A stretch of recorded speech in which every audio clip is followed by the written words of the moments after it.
Super Mario RPG was always one of my favorite games of all time, and it still is. Even after that happened, the fateful night in which my view of the game would forever change. One night, I got tired of playing the games I had been working on lately, Minecraft, Team Fortress 2, and stuff.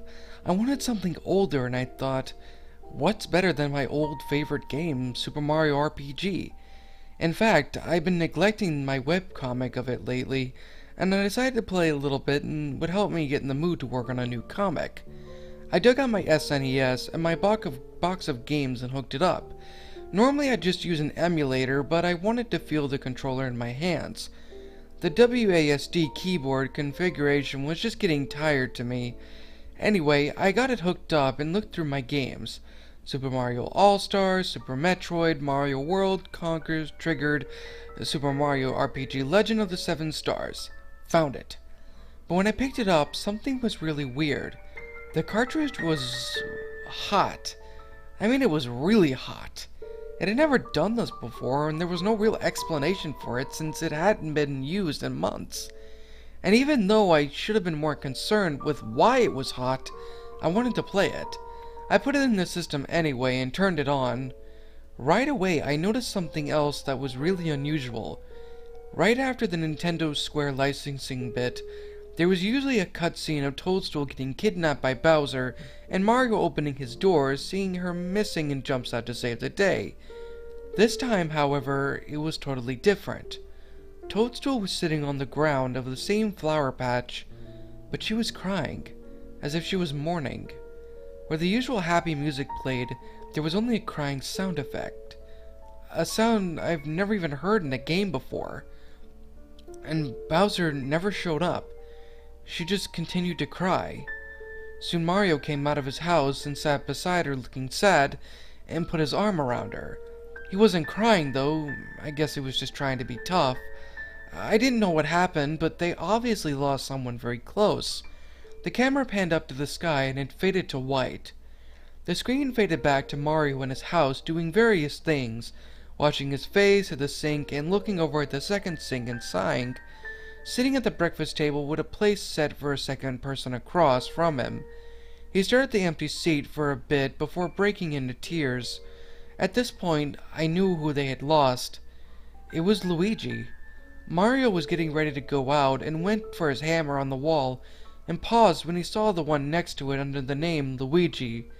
He looked like he was going to well up again, but instead, he just grabbed his hammer, pulled his hat down, and left. The cutscene cut back to Toadstool in her bedroom in the castle. She sat down on her bed and sighed, brushing her hair and looking out the window. That's when it faded to the title screen, Super Mario RPG Legend of the Seven Screams. This was wrong. I'd never seen any of these sprites in the game, ever. And because of making a comic, I'd seen every one, even the hidden unused sprites. Seven Screams? I wanted to shut the game off because something was seriously wrong, but I was intrigued.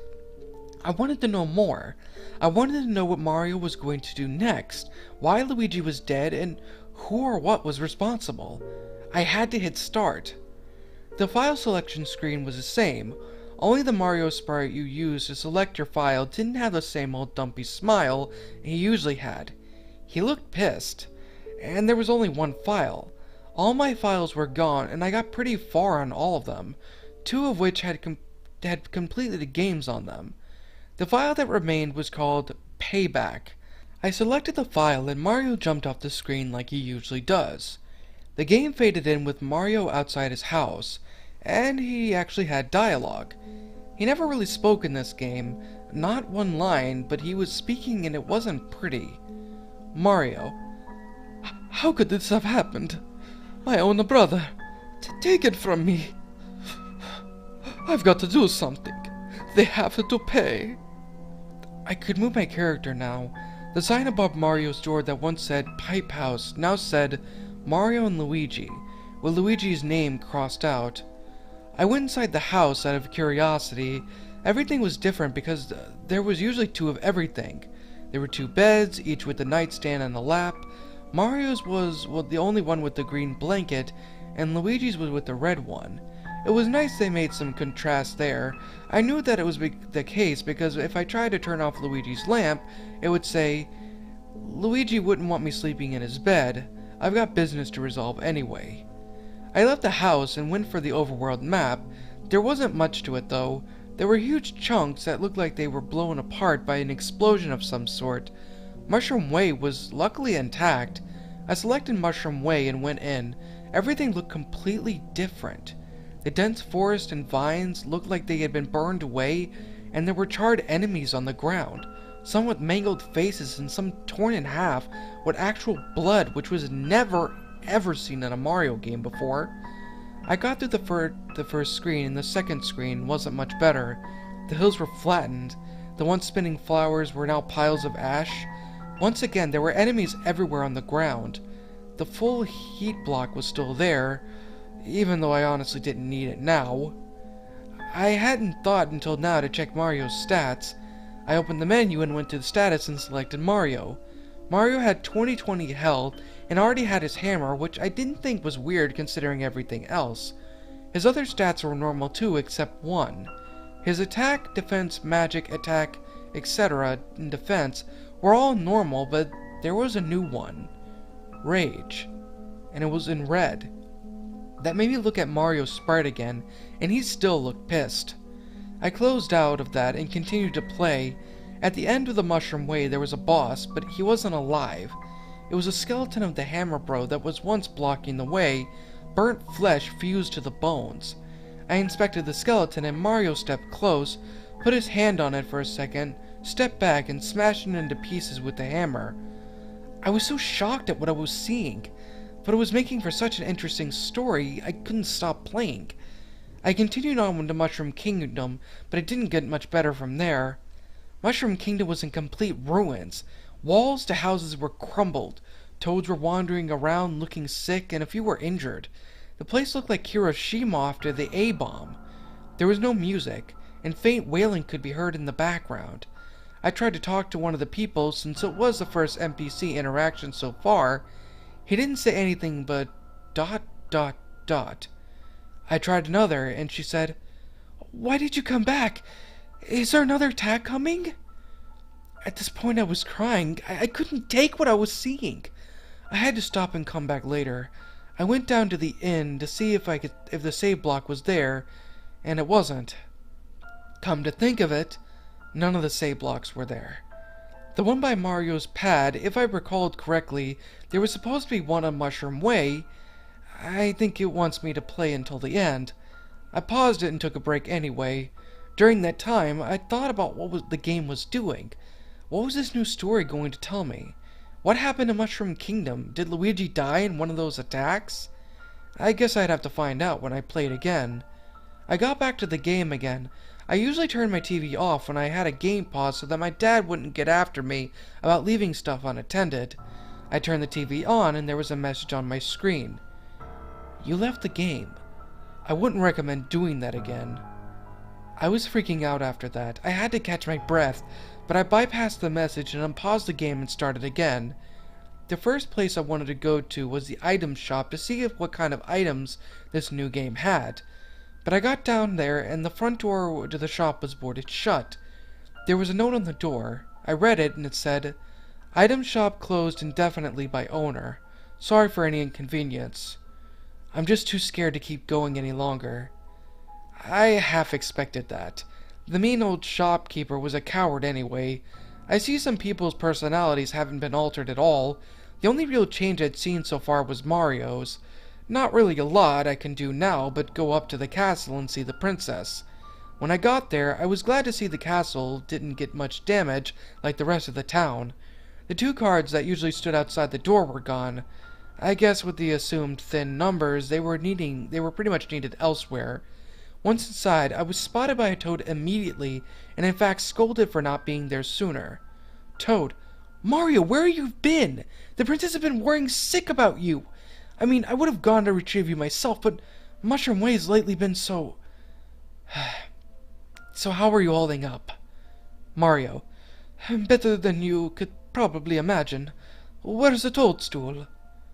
Toad, She's in her room, but I recommend you see the Chancellor first. I'll call her down for you. I moved forward to the main hall where the Chancellor usually was. The room was a wreck. The red carpet was all ripped up, curtains torn off broken windows, holes in the floor, even dead toes still laying in places. Everyone still alive leaped up to their position when I walked inside. Chancellor. Oh, my spores, Mario. I'm so glad that you're here. Mario, there's no other way to say this. It's bleak. There's not a lot we can do right now, or probably ever.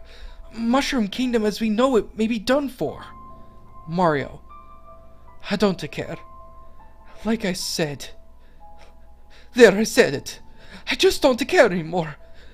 I set out again to defeat a powerful evil, but not for any of you. My brother is dead. It's all their fault. I want to find the person who did this and peel the flesh off of their bones. And then I'll rip out his eyes and show himself to them so that they can see how ugly he is inside. Then I'll rip out his heart, assuming that he has one. And this hammer is going to get me there. Chancellor. Now, Mario, that's a bit dark for you. What's come over you? He inched closer to Mario, and Mario took a step back and another step back before he... I couldn't believe it. He swung his hammer at the Chancellor, hit him with all his might. Even with the sprite so small and pixelated, I could tell what happened. He broke the Chancellor's neck. A small amount of blood came from his mouth, which took the most damage. The impact happened to be slow motion as almost. The other Toads just watched in horror as their used-to-be hero killed their leader in cold blood. Toad. If we don't have Mario anymore, what hope do we have? Everyone started crying, and Mario turned and left the room. The game was really depressing. In the next room, Toadstool was waiting for him. Toadstool. I saw what you did. Why? Mario. I don't know. You know this isn't like me, but I think that after that little display, I'm a lost cause. I should leave and never come back. I'm sorry. Toadstool. Wait, Mario! The city is a lost cause. I think you did it a favor by putting it out of its misery a little faster. Please take me with you. Mario. No, I can't lose two people close to me. Not now. Toadstool tried to respond one last time, for there was a rumbling, like when the sword, Exor, came down and shook Bowser's Keep. But it came from the next room. Mario and Toadstool went to the main hall, and there above the Chancellor's body was the grossest sci-fi alien I'd ever seen. It was black and had long spider legs and a giant head. It was one of the most well-done sprites I had ever seen in this game, as in really high def compared to the rest. Toad. It came out of the Chancellor! Help us! It immediately started a battle, the first one I had since I started. It was regular boss music. I was happy to finally hear some familiar music for once. I got my A, B, X, Y options and was ready to attack. I tried X to get a jump attack since some enemies had different weaknesses. I had figured I'd test it out. I jumped and never did get rusty on the timing because I got it perfectly. Except it did 0 damage. Now it was his turn to attack. With what just happened, I knew what to expect. It jumped on Mario and mauled him to death, dealing out 20 damage, my max HP. I was killed in one hit, and the music slowed down to a halt as it does when all your party members die. The battle was over in one turn.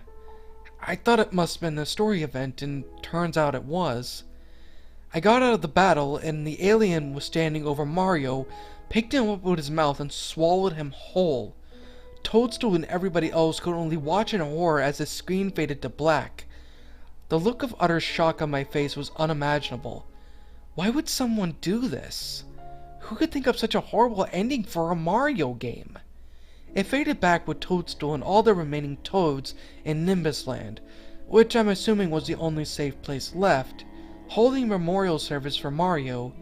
The credits began to roll with no sound at all, just silence with people in the background crying their eyes out and a wreath with Mario's picture on it. I kept it on for a whole credit just in case something happened at the end, and I was right to keep that in mind. The thing I was expecting the least, it was Luigi. He poked his head out of the shot with an evil grin on his face. He giggled loudly in my speakers and the screen went to black. I kept it on longer to see if anything else would happen and nothing did. I turned on the game and turned it back on, but it was gone. The game was back to normal. My save files were back and Mario was happy again. I started a file and I was continuing the Smith's factory. I looked at everyone's stats. There was no rage. It was as though none of this madness had ever happened. In a way I was glad. In a way I wanted to see how the story would have gone if... Well, it's too late to think about that now because it hasn't done it since. I don't know what my system was trying to tell me, but it sure was scary to think about this.